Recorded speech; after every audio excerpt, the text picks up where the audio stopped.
Selamat datang di cerita yang akan membawa kita menyelami kisah yang luar biasa dan penuh misteri.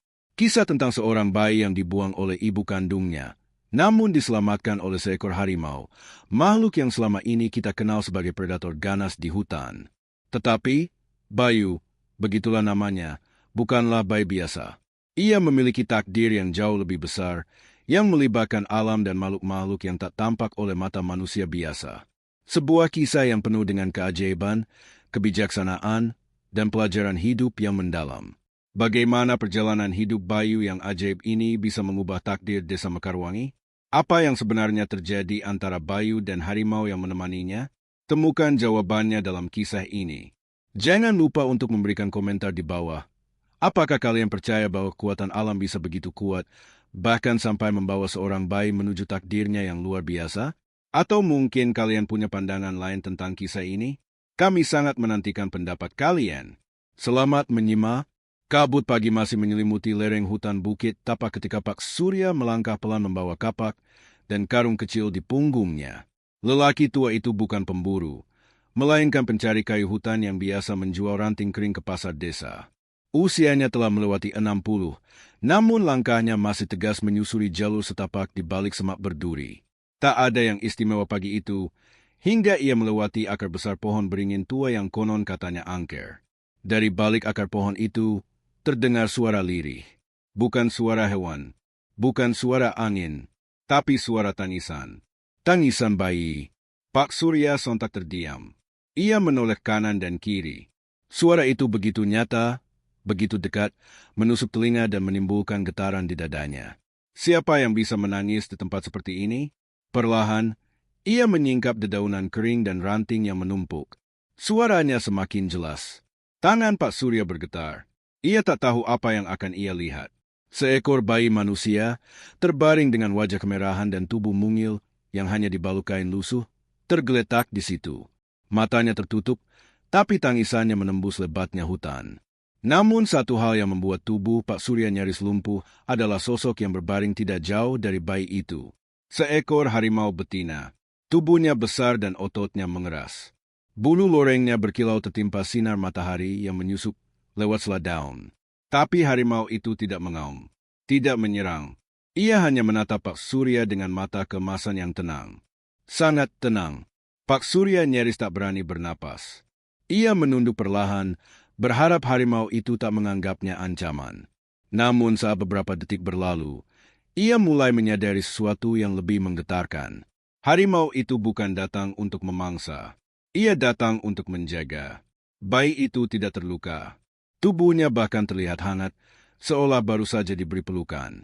Di sekitarnya, daun-daun tersusun rapi seperti alas tidur. Ada sisa daging kecil di sudut akar, sepotong hasil buruan yang belum dimakan. Apakah harimau itu mencoba memberi makan bayi ini? Pak Surya mundur beberapa langkah. Ia sadar sedang menyaksikan sesuatu yang tidak masuk akal. Seekor predator menjaga bayi manusia di tengah hutan yang kejam. Ia mengusap wajahnya, memastikan ia tidak sedang bermimpi. Tangisan bayi mulai reda. Harimau itu masih menatapnya, tapi tak sekalipun menunjukkan taring. Udara hening. Pak Surya memutuskan untuk kembali ke desa. Tapi pikirannya tak berhenti mengulang suara tangis bayi dan sorot mata harimau betina itu. Ia tahu, hari itu bukan hari biasa. Sesuatu yang besar sedang terjadi di hutan ini. Beberapa hari sebelum tangisan bayi itu menggema di hutan, di sebuah rumah panggung tua di ujung Desa Mekarwangi, seorang gadis muda duduk terdiam memandangi perutnya yang mulai kempis. Namanya Ranti. Umurnya baru 19 tahun. Wajahnya masih menyimpan sisa-sisa polos, tapi matanya kini kosong. Di tangannya, bayi mungil itu menggeliat pelan, baru saja lahir ke dunia malam tadi. Ranti melahirkan sendiri, tanpa bidan, tanpa keluarga, hanya berbekal nekat, air mata, dan kain usang. Ia tak pernah membayangkan hidupnya akan hancur secepat ini. Ayah dari bayi itu, seorang lelaki bernama Joko, telah lama pergi meninggalkan janji palsu. Mereka berkenalan lewat media sosial, bertemu diam-diam, lalu terlena oleh rayuan. Ketika perut Ranti mulai membesar, Joko menghilang. Blokir semua kontak, hilang tanpa kabar. Ranti menyembunyikan kehamilannya dari ibunya yang sakit-sakitan. Ayahnya sudah tiada. Tak ada tempat untuk mengadu. Saat malam tiba dan desa terlelap, ia menyelinap ke gubuk kosong milik kakeknya yang telah lama meninggal. Di sanalah bayi itu lahir, sendirian, dalam dingin dan ketakutan. Tangis pertama sang bayi mengguncang hati Ranti. Ia menangis bersamaan, tapi air matanya bukan air mata bahagia. Itu air mata hancur, takut, dan malu. Ia memandang wajah mungil itu, memikirkan apa yang akan dikatakan orang-orang jika tahu ia melahirkan anak haram.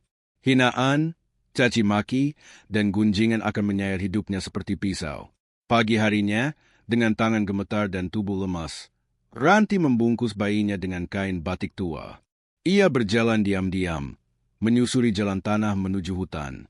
Tidak ada yang tahu, tidak ada yang melihat. Ia hanya ingin satu hal, agar semuanya hilang. Aib ini harus dikubur. Masa depannya masih panjang. Ia masih ingin sekolah, ingin hidup normal.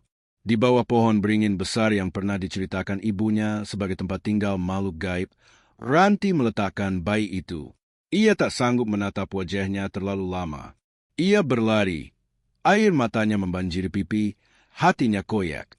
Setiap langkah menjauh, tangisan bayi itu semakin terdengar lirih, lalu hilang tertelan pepohonan. Ranti jatuh tersungkur di tanah. Tapi ia tak kembali. Ia yakin tak ada yang akan menemukan bayi itu. Hutan akan mengambilnya. Alam akan menghapus jejak aib ini. Namun, ia tidak tahu. Justru di balik gelapnya rimba, makhluk paling buas telah menjadi penjaga malaikat kecilnya. Langit senja memudar menjadi jingga kemerahan saat seekor harimau betina melangkah pelan di antara pepohonan. Matanya menyapu rimbunnya hutan dengan tajam, telinganya menangkap suara-suara kecil dari semak-semak dan ranting. Harimau itu tidak sedang berburu. Ia tampak gelisah. Naluri tuanya seakan menariknya menuju arah tertentu. Saat mendekati pohon beringin tua, langkahnya terhenti.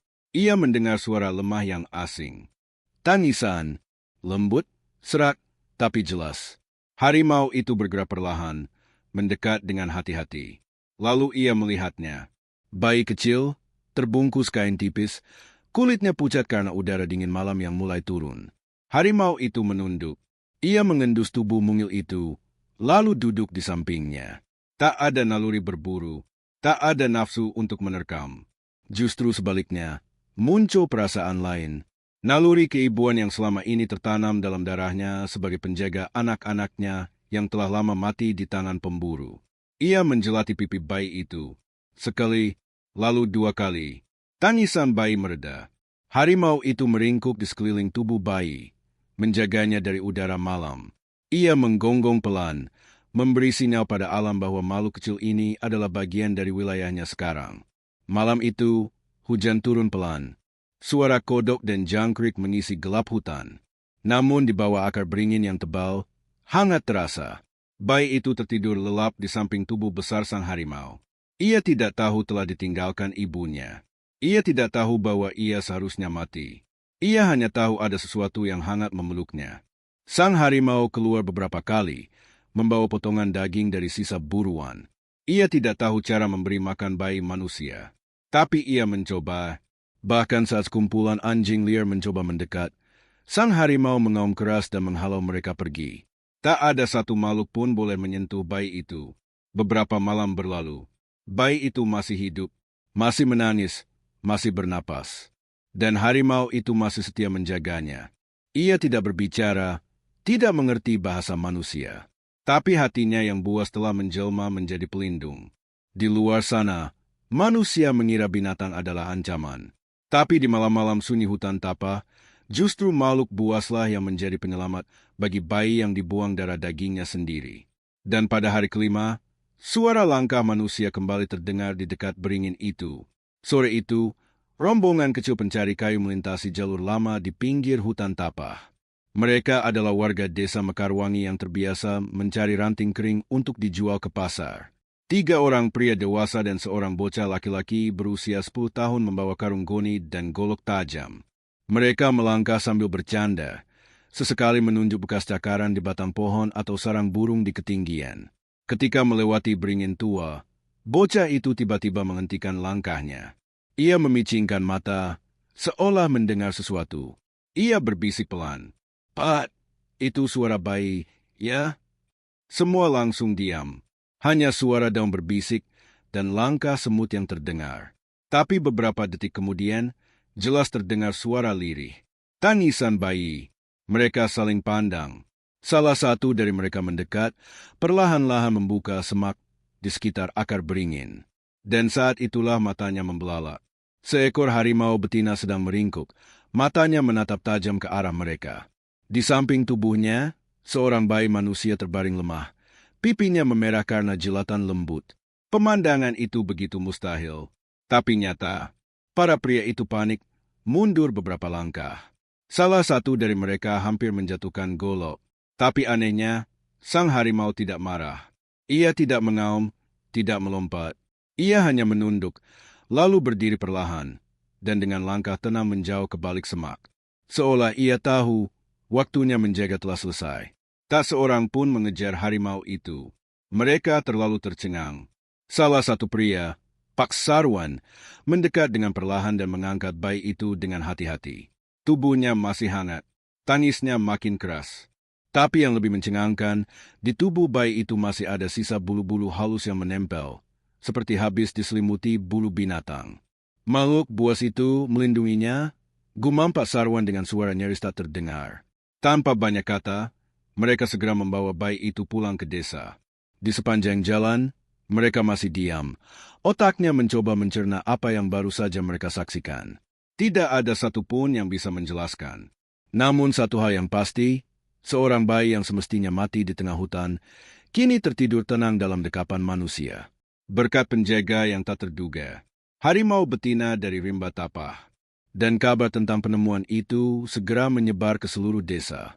Bersamaan dengan pertanyaan besar yang mulai mengguncang rumah-rumah penduduk. Desa Mekarwangi berubah geger dalam semalam. Dari warung kopi hingga pos ronda, semua membicarakan hal yang sama. Bayi yang ditemukan hidup di hutan, diselamatkan oleh harimau. Cerita itu menyebar cepat, lebih cepat dari angin gunung yang meniup dedaunan. Pak Sarwan menyerahkan bayi itu kepada kepala dusun. Setelah diperiksa bidan desa, bayi dinyatakan sehat meski sedikit dehidrasi. Tubuhnya masih kecil, namun kuat. Ia diberi nama sementara, Bayu, berarti angin hidup. Nama itu diambil dari harapan bahwa anak ini kelak akan tumbuh sekuat angin yang tak bisa dikurung. Namun kegemparan tak hanya datang dari kisah ajaib. Beberapa warga mulai curiga. Tidak mungkin bayi itu lahir sendiri di tengah hutan. Pasti ada yang membuang. Dan yang tahu bahwa ada wanita hamil tanpa suami hanyalah satu, Ratna. Ratna, gadis muda yang tinggal bersama ibunya di ujung desa, memang belakangan ini sering mengurung diri. Tubuhnya makin kurus, wajahnya pucat. Dulu, ia pernah dijanjikan nikah oleh seorang pemuda kota, tapi setelah tahu ia hamil, pemuda itu menghilang. Ibu-ibu tetangga mulai berbisik. Ada yang mengaku melihat Ratna keluar rumah malam-malam sambil membawa buntalan. Ada pula yang mengingat suara tangisan aneh di malam yang sama bayi itu diduga dibuang. Saat kabar ini sampai ke telinga kepala dusun, ia memutuskan untuk mendatangi rumah Ratna. Bersama Pak Sarwan dan dua orang tokoh adat, mereka mengetuk pintu kayu yang sudah mulai lapuk. Ratna membuka perlahan. Matanya sembab, tubuhnya gemetar, tak perlu banyak kata. Ketika kepala dusun mengucapkan nama Bayu, Ratna langsung jatuh terduduk dan menangis keras. Ia memeluk lututnya, menggigil, dan dari mulutnya meluncur kata-kata yang membuat semua orang terpaku. Aku yang membuangnya, aku takut, aku malu. Ibu Ratna menangis di sudut ruangan. Suara tangis itu melukai malam. Namun yang lebih mengiris adalah kenyataan bahwa di dunia ini, ketakutan bisa mendorong ibu membuang darah dagingnya sendiri. Tapi yang lebih ganjil lagi, justru seekor harimau buas yang menjadi penyelamat anak itu. Malam itu, di balai desa, para tokoh adat berkumpul. Mereka harus memutuskan apa yang akan dilakukan. Tentang bayi yang kini tidak hanya viral, tapi telah menjadi simbol keajaiban.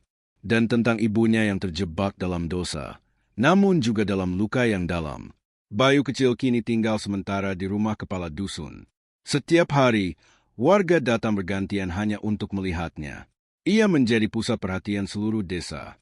Mulai dari anak-anak hingga para tetua, semua penasaran dengan bayi yang konon diselamatkan harimau. Kisah ini menarik perhatian media lokal. Seorang wartawan dari ibu kota datang untuk meliput. Ia memotret Bayu, mewawancarai kepala dusun, dan mencatat setiap kisah yang didengar dari warga. Dalam waktu singkat, kisah Bayu viral di media sosial. Judul-judul bombastis bermunculan, menyebutnya sebagai bayi hutan, anak harimau, bahkan titisan rimba.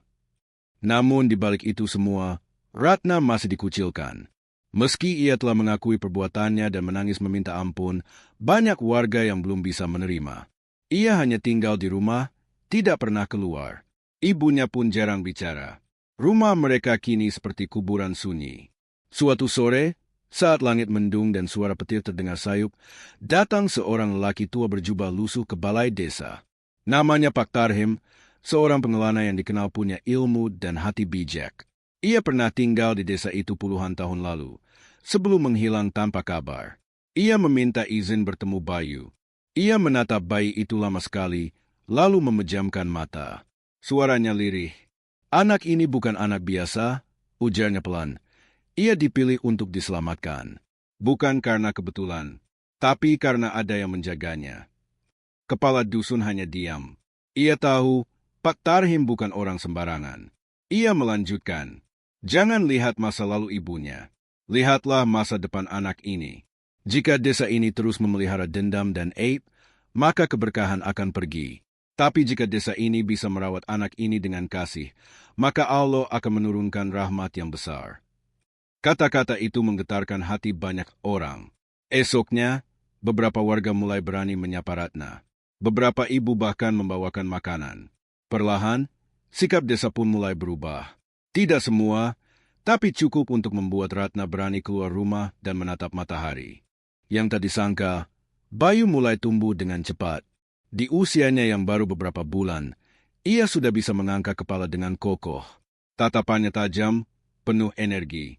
Beberapa orang bilang, sorot matanya mirip dengan makhluk yang pernah menjaganya di hutan. Sang harimau. Namun, perubahan tak hanya terjadi pada Ratna dan Bayu. Sejak kisah itu menyebar, Desa Mekarwangi menjadi ramai dikunjungi.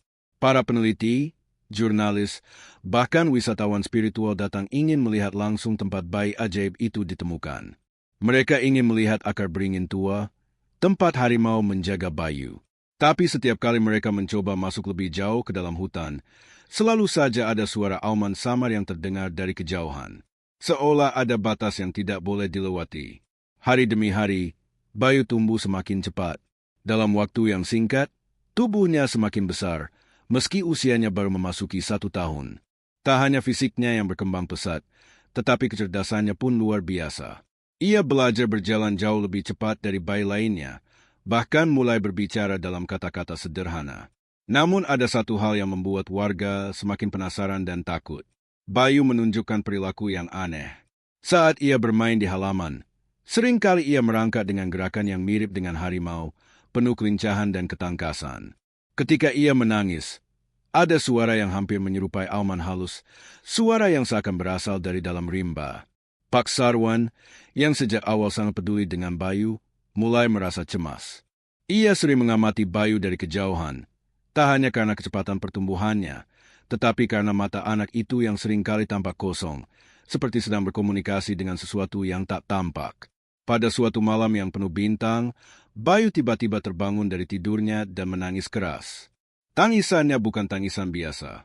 Ia menggigil, tubuhnya gemetar, dan tak seperti biasanya, ia merangkak keluar dari rumah tanpa arah. Ratna panik. Ia berlari mengejar Bayu yang sudah jauh meninggalkan rumah. Pak Sarwan juga ikut mengejar, diikuti beberapa warga yang terbangun mendengar suara tangisan Bayu. Mereka berhenti di batas hutan, di mana Bayu berhenti dan menatap ke dalam gelap. Pada saat itu, sesuatu yang luar biasa terjadi. Dari dalam kegelapan hutan, terdengar suara langkah kaki yang berat, seperti sesosok makhluk besar mendekat. Warga yang semula cemas, kini terdiam. Bayu berdiri tegak, matanya bersinar, menatap sesuatu yang tak tampak oleh mata manusia. Di saat yang sama, sebuah bayangan besar muncul di balik pepohonan. Seekor harimau betina muncul, perlahan mendekati Bayu. Warga mundur perlahan, menahan napas. Bayu tidak takut. Ia bahkan tersenyum, seolah mengenali makhluk itu. Harimau itu mendekat, berdiri tepat di samping Bayu, menatap warga dengan mata yang penuh kewaspadaan. Namun, ia tidak mengaum. Hanya berdiri di sana, menjaga, seolah memastikan bahwa anak itu aman. Pak Sarwan memejamkan mata, merasakan kekuatan yang tidak bisa dijelaskan. Hatinya berkata, mungkin memang benar apa yang dikatakan Pak Tarhim. Anak ini lebih dari sekadar bayi. Bayu adalah anak yang dilindungi oleh sesuatu yang lebih besar dari manusia. Sesuatu yang berasal dari dalam hutan yang misterius. Akhirnya, harimau itu mundur perlahan dan kembali ke dalam kegelapan hutan, membawa bayangan misteriusnya. Bayu tetap berdiri di tempatnya, seolah tak terganggu sedikit pun. Ia berbalik dan berjalan menuju rumah, seperti biasa. Warga yang menyaksikan kejadian itu hanya bisa terdiam. Mereka tidak tahu harus berkata apa. Semua yang terjadi seperti sebuah petunjuk bahwa Bayu bukan sekadar bayi biasa. Bayu adalah simbol dari alam itu sendiri. Simbol dari kekuatan tak terduga yang ada di balik rimba yang masih menyimpan banyak misteri. Sejak malam itu, para penduduk desa Mekarwangi mulai menerima kenyataan yang tak terelakkan. Bayu bukan hanya bayi yang diselamatkan oleh harimau. Ia adalah bagian dari hutan itu, bagian dari dunia yang lebih besar, lebih ajaib, dan lebih penuh rahasia. Keberadaan Bayu semakin menjadi legenda di desa Mekarwangi. Setiap orang yang datang ke desa itu ingin melihat langsung bayi yang diselamatkan oleh harimau. Bayi yang tampaknya memiliki ikatan khusus dengan alam dan makhluk-makhluk yang ada di dalamnya. Desas-desus tentang kekuatan luar biasa yang dimiliki Bayu menyebar hingga ke kota-kota tetangga. Namun, semakin terkenal Bayu, semakin banyak pula orang yang datang untuk memanfaatkan keajaiban ini. Ada yang datang dengan niat baik, ingin membantu merawat Bayu. Ada pula yang datang dengan tujuan tidak murni, mencari keuntungan dari cerita yang luar biasa ini. Di tengah-tengah kegemparan itu, Pak Sarwan semakin merasa bahwa ada sesuatu yang lebih besar yang sedang terjadi di sekitar Bayu. Ia tidak bisa menjelaskan dengan kata-kata, tetapi ada perasaan yang terus menghantuinya. Bayu bukan sekadar bayi yang ditinggalkan ibu kandungnya, melainkan seseorang yang memiliki misi yang jauh lebih penting dari apa yang bisa dipahami oleh orang-orang biasa. Suatu pagi, ketika Bayu berusia 2 tahun, hal yang tak terduga kembali terjadi. Bayu tiba-tiba menghilang dari rumah kepala dusun tanpa jejak. Ratna panik, berlari keluar mencari anaknya, tetapi tidak ada yang melihat kemana Bayu pergi. Warga desa mulai tergerak, dan mereka semua mencari ke setiap sudut desa, bahkan ke hutan di sekitar desa. Namun, saat mereka sampai di hutan yang penuh semak, mereka terhenti. Di sana, di antara pohonan yang rimbun, mereka melihat Bayu berdiri dengan tenang, dikelilingi oleh beberapa harimau. Mereka tidak mendekat, hanya mengamati dari kejauhan. Bayu, dengan mata yang penuh ketenangan, berdiri di tengah mereka seperti seorang pemimpin yang tak tergoyahkan. Ketika warga desa mendekat, salah satu harimau itu mengeluarkan auman keras, memperingatkan mereka untuk tidak lebih jauh. Bayu berbalik, menatap mereka dengan tatapan yang penuh makna, seakan mengatakan bahwa ia bukan lagi bayi yang dulu ditemukan di hutan. Ia sudah berubah menjadi bagian dari dunia lain, dunia yang hanya bisa dipahami oleh mereka yang berani menerima keajaiban alam. Pak Sarwan yang ikut serta dalam pencarian itu hanya bisa terdiam. Ia merasa bahwa Bayu kini sudah tidak bisa lagi dibatasi oleh pemikiran manusia. Bayu adalah bagian dari alam liar, bagian dari kekuatan yang lebih besar, yang tak bisa dipahami dengan logika biasa. Alam dan Bayu kini telah menjadi satu, dan siapapun yang berani mengganggu kedamaian itu akan menghadapi konsekuensi yang tak terduga. Malam itu, setelah Bayu kembali ke rumah, Pak Sarwan memutuskan untuk menemui kepala dusun. Ia mengatakan bahwa sudah saatnya bagi desa Mekarwangi untuk berhenti berusaha mengerti Bayu dengan cara manusia biasa. Mereka harus menerima bahwa Bayu adalah anak yang dilindungi oleh alam dan segala makhluk di dalamnya. Tak ada yang bisa mengganggu kedamaian itu. Tak ada yang bisa mengubah takdir yang sudah digariskan. Desa itu akhirnya menerima kenyataan yang ada. Warga mulai mengubah cara mereka melihat Bayu. Mereka tidak lagi mencarinya untuk dijadikan bahan cerita, tapi untuk menghormati dan merawatnya dengan penuh rasa hormat. Mereka menyadari bahwa Bayu adalah simbol dari keharmonisan alam, dan bahwa hutan yang telah melindunginya juga melindungi mereka. Namun, ada satu hal yang masih menjadi misteri besar bagi desa Mekarwangi. Mengapa harimau yang menyelamatkan Bayu itu selalu datang dan pergi begitu saja, seolah ada ikatan tak terucapkan antara mereka. Beberapa orang percaya bahwa harimau itu adalah penjaga yang ditugaskan oleh kekuatan alam untuk memastikan Bayu tetap hidup. Ada yang mengatakan bahwa harimau itu bukan sekadar hewan biasa, melainkan roh penjaga yang turun dari langit. Dan meski begitu, satu hal yang pasti adalah Bayu bukanlah bayi biasa. Ia adalah sebuah anugerah dari alam yang luar biasa, yang membawa pesan bahwa ada kekuatan yang lebih besar, yang melindungi dan menjaga keseimbangan dunia ini. Waktu berlalu dengan cepat. Bayu kini telah berusia 5 tahun, dan tubuhnya semakin kuat, cerdas, serta penuh dengan energi yang luar biasa. Ia sudah tidak lagi menjadi anak yang hanya dikenang sebagai bayi yang ditinggalkan di hutan. Bayu telah menjadi simbol hidup dari ikatan antara manusia dan alam, sebuah simbol kekuatan yang tak tampak oleh banyak orang. Desa Mekarwangi kini menjadi desa yang dihormati. Banyak orang yang datang untuk melihat Bayu, namun tidak ada yang bisa mengubah takdir yang telah digariskan untuknya. Bayu tetap tinggal di desa bersama Ratna dan Pak Sarwan, yang terus merawatnya dengan penuh cinta. Meskipun begitu, kehidupan di desa tetap damai, jauh dari kegaduhan dan rasa cemas yang pernah menggelayuti hati mereka. Namun, dalam hati Bayu, ada rasa yang tidak bisa ia jelaskan. Ia sering berjalan jauh ke dalam hutan, diikuti oleh harimau yang selalu setia menemaninya. Warga desa yang melihatnya hanya bisa menggelengkan kepala, sadar bahwa Bayu adalah bagian dari sesuatu yang lebih besar daripada sekadar kehidupan mereka. Ia adalah penjaga yang dilahirkan dari alam untuk menjaga keseimbangan, bukan hanya untuk dirinya sendiri, tetapi juga untuk semua makhluk hidup yang ada. Pada suatu malam yang penuh keheningan, ketika bulan bersinar terang, Bayu pergi ke hutan, seperti biasa, bersama harimau peliharaannya. Saat itu, Pak Sarwan menyadari bahwa mungkin ini adalah waktu yang tepat bagi Bayu untuk melanjutkan takdirnya. Bayu bukan lagi milik desa atau keluarga. Ia adalah makhluk yang lebih besar dari itu. Saat Pak Sarwan dan Ratna datang mencarinya ke hutan, mereka menemukan Bayu berdiri di bawah cahaya bulan, di tengah hutan yang lebat. Bayu menoleh dengan senyum penuh damai di wajahnya, mengisyaratkan bahwa saatnya telah tiba untuk berpisah. Tanpa kata, Pak Sarwan dan Ratna tahu bahwa Bayu harus pergi. Harimau yang selalu menjadi pelindung Bayu, kini berjalan mendekat, seakan mengajak Bayu untuk melangkah lebih jauh ke dalam hutan, menuju tempat yang lebih tinggi, yang hanya bisa dipahami oleh mereka yang terpilih. Pak Sarwan dan Ratna hanya bisa menatap dengan mata berkaca-kaca, merelakan Bayu untuk mengikuti jalan takdirnya. Mereka tahu, meskipun Bayu pergi, ia akan selalu menjaga desa mereka dari kejauhan, menjaga keseimbangan alam yang tak tampak oleh mata manusia biasa. Dengan langkah ringan, Bayu mengikuti harimau itu, berjalan menuju kegelapan hutan yang menanti. Warga desa yang mengikutinya hanya bisa memandangnya dari jauh.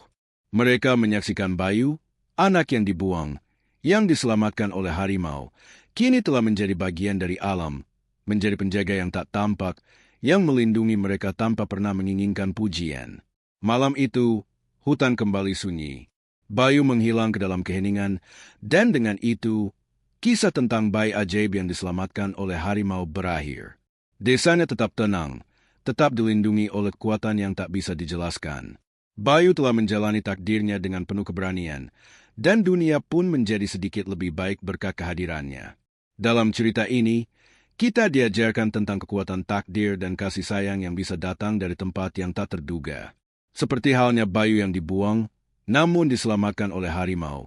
Kita seringkali merasa terbuang atau terlupakan, tetapi sesungguhnya Allah selalu memiliki rencana terbaik untuk setiap hambanya, meskipun terkadang melalui jalan yang sulit atau penuh misteri. Sebuah hikmah yang dapat kita ambil dari kisah ini adalah, dan barang siapa bertakwa kepada Allah, niscaya dia akan menjadikan jalan keluar baginya dan memberinya rezeki dari arah yang tidak disangka-sangka. Quran Surat At-Talaq 23. Kisah ini adalah cerita fiktif yang dibuat seperti nyata untuk memberikan hikmah dan pelajaran tentang takdir, ketabahan, dan kasih sayang. Semoga kisah ini bisa menginspirasi kita untuk selalu percaya bahwa Allah selalu memiliki jalan terbaik, meskipun terkadang kita merasa tersesat atau ditinggalkan. Terima kasih sudah menyimak cerita ini. Jangan lupa untuk memberikan komentar di bawah, Like video ini jika kalian menikmati ceritanya, dan subscribe untuk mendapatkan kisah-kisah inspiratif lainnya. Sampai jumpa di cerita berikutnya.